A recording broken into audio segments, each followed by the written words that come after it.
Miracle accounting software के इस tutorial में आपका स्वागत है। इस ट्यूटोरियल में हम जानेंगे कि कैसे हम अपने स्टॉक को बैच वाइज मेंटेन कर सकते हैं। बैच नंबर या लॉट नंबर प्रोडक्ट का एक यूनिक आईडी और नंबर है जिससे हम प्रोडक्ट रिलेटेड इंफॉर्मेशन प्राप्त कर सकते हैं, जैसे कि उसकी मैन्युफैक्चरिंग डेट, एक्सपायरी डेट एवं प्रोडक्ट में शामिल कंटेंट्स आदि। कई बिजनेसेस अपने प्रोडक्ट्स को बैच आधारित ही बनाए रखते हैं। इंडस्ट्रीज जैसे कि chemical, food, paint, toy, fabric और फार्मास्यूटिकल्स बैच आधारित स्टॉक बनाए रखते हैं। मैन्युफैक्चरिंग के दौरान प्रत्येक प्रोडक्शन साइकिल के लिए सेम बैच नंबर का उपयोग किया जाता है। इस प्रकार एक ही बैच नंबर वाली प्रोडक्ट्स की एक ही manufacturing date and expiry date होती है। एक्चुअल में बैच प्रोडक्ट के लिए कैसे वर्क करता है ये जानने के लिए एक एग्जांपल लेते हैं। फूड इंडस्ट्रीज में जूस बोटल्स एक साथ प्रोड्यूस्ड होती है। अब सभी चेक्स एंड प्रोसेसेस के बाद भी एक प्रोडक्ट मार्केट में अननोटिस्ड मिस्टेक के साथ सप्लाई हो जाती है। अब ऐसे सिनारियो में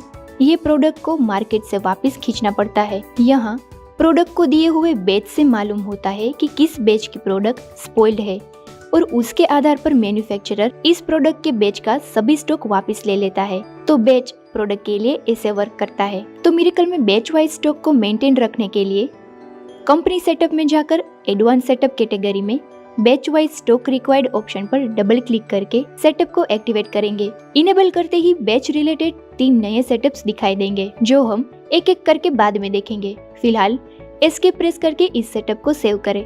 चलिए देखते हैं प्रोडक्ट के ओपनिंग स्टॉक के लिए बैच कैसे सेट करें। प्रोडक्ट मास्टर में जाकर प्रोडक्ट दाखिल करें। बैच वाइज स्टॉक में यस सिलेक्ट करें। अन्य डिटेल्स भी दाखिल करें। ओपनिंग स्टॉक की क्वांटिटी दाखिल करते ही स्टॉक की बैच डिटेल्स दाखिल करने के लिए पूछा जाएगा। बैच दाखिल करने के लिए एंटर प्रेस करें। फिर अवेलेबल स्टॉक के बैच का नाम, रेट और उस बैच की टोटल क्वांटिटी दाखिल करें। यदि ओपनिंग स्टॉक में इस प्रोडक्ट के अन्य बैच नेम्स भी है तो उसकी नई एंट्री बनाएं। अंत में इसका खास ध्यान रखें कि टोटल बैच क्वांटिटी और प्रोडक्ट क्वांटिटी समान हो। फिर प्रोडक्ट को सेव करें। तो ऐसे प्रोडक्ट के ओपनिंग स्टॉक के लिए बैच सेट कर सकते हैं। अब देखते हैं कि परचेज इनवॉइस के दौरान प्रोडक्ट का बैच नेम कैसे दाखिल किया जाता है। नया परचेज इनवॉइस ऐड करें। यहाँ नई कॉलम बैच ऐड हो गई है। प्रोडक्ट सिलेक्ट करके क्वांटिटी दाखिल करें। फिर टैब प्रेस करके बैच कॉलम में बैच नेम इंसर्ट करें। तो इतने आसान तरीके से परचेज के दौरान प्रोडक्ट को बैच अलोकेट कर सकते हैं। ऐसे ही सेल्स इनवॉइस में देखते हैं कि बैच कैसे वर्क करता है। नया सेल्स इनवॉइस ऐड करें। प्रोडक्ट सिलेक्ट करते ही प्रोडक्ट के सभी बैचेस के साथ अवेलेबल क्वांटिटीज दिखाई देगी। अब रिक्वायर्ड बैच सिलेक्ट करें या फिर ट्रांजैक्शन के दौरान ही कोई नया बैच क्रिएट करना चाहे तो क्रिएट बैच बटन पर क्लिक करके नया बैच ऐड कर सकते हैं। यहाँ हम उसे स्किप कर रहे हैं। फिर टैब प्रेस करके रिक्वायर्ड क्वांटिटी दाखिल करें और इनवॉइस को सेव करें। तो इस तरह से सेल्स इनवॉइस में बैच वर्क करता है। नेक्स्ट हम देखेंगे बैच वाइज स्टॉक रिलेटेड अन्य तीनों सेटअप्स वन बाय वन। तो पहला है expiry and manufacturing date in batch stock, जिसके 4 ऑप्शंस दिए गए हैं। डिफॉल्ट रूप से नन सिलेक्टेड होता है, जिसका अर्थ है कि बैच स्टॉक एंट्री के दौरान हम केवल बैच नेम डाल सकते हैं।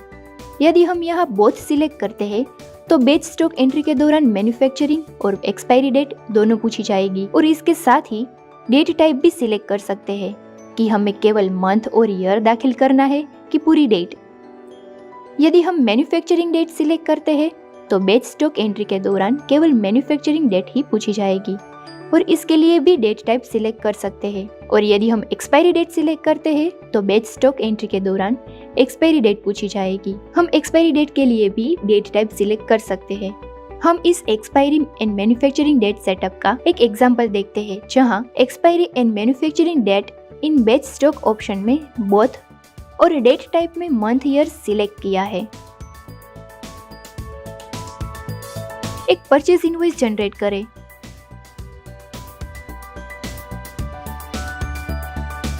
रिक्वायर्ड प्रोडक्ट सिलेक्ट करें। ध्यान रखें कि सिलेक्टेड प्रोडक्ट में batch wise stock option enable हो। Then quantity and batch name दाखिल करने के बाद हमारे किए गए सेटअप के अनुसार मैन्युफैक्चरिंग एंड एक्सपायरी दोनों डेट के लिए पूछा जाएगा, जहां हमें दोनों के लिए मंथ एंड ईयर दाखिल करना होगा।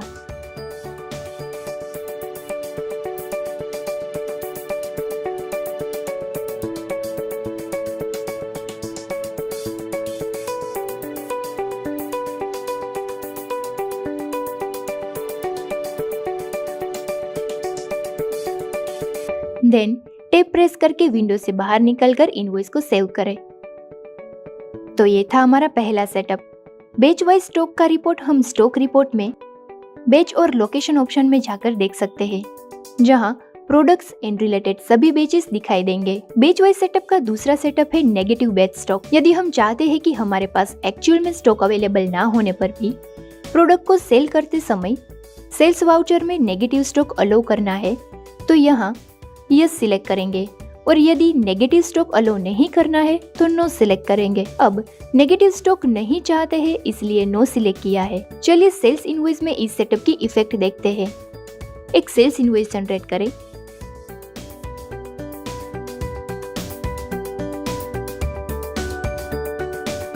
रिक्वायर्ड प्रोडक्ट सिलेक्ट करने के बाद तुरंत ही हमें available stock batch and quantity के साथ दिखाई देंगे। यहाँ हमारे पास स्टॉक में 20 क्वांटिटी अवेलेबल है, पर फिर भी हम सेल करने के लिए 25 क्वांटिटी दाखिल करते हैं तो नेगेटिव स्टॉक रिलेटेड ये वार्निंग मैसेज दिखाया जाएगा, जिसका अर्थ है कि दाखिल की हुई सेल करने की अमाउंट हमारे पास अवेलेबल क्वांटिटी से ज्यादा है।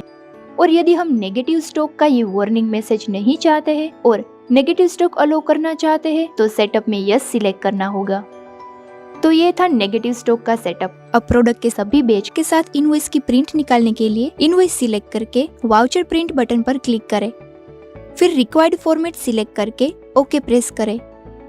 यहाँ बैच के साथ प्रोडक्ट्स देख सकते हैं। और बैच रिलेटेड हमारा आखिरी तीसरा सेटअप है batch list in receipt entry. Basically purchase invoice के दौरान हम दो तरीकों से बैच डिटेल दाखिल कर सकते हैं। एक है जो हम मैन्युअली बैच नेम टाइप करके इंसर्ट करते हैं, और दूसरा तरीका है सिलेक्टेड प्रोडक्ट के अवेलेबल बैच लिस्ट ओपन करके।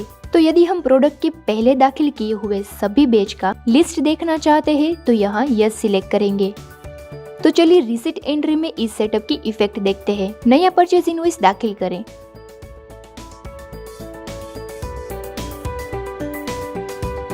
फिर प्रोडक्ट सिलेक्ट करें और क्वांटिटी दाखिल करें। नॉर्मली यहाँ हम बैच नेम टाइप करके दाखिल कर सकते हैं, पर जैसा कि हमने बैच लिस्ट देखने के लिए यह सेट किया है, शॉर्टकट की Ctrl+B प्रेस करके सिलेक्टेड प्रोडक्ट के ऑलरेडी इंसर्टेड बैचेस देख सकते हैं।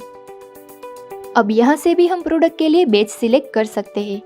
तो ये था हमारा batch list in receipt entry का सेटअप। इसके साथ हम इस ट्यूटोरियल को समाप्त करते हैं।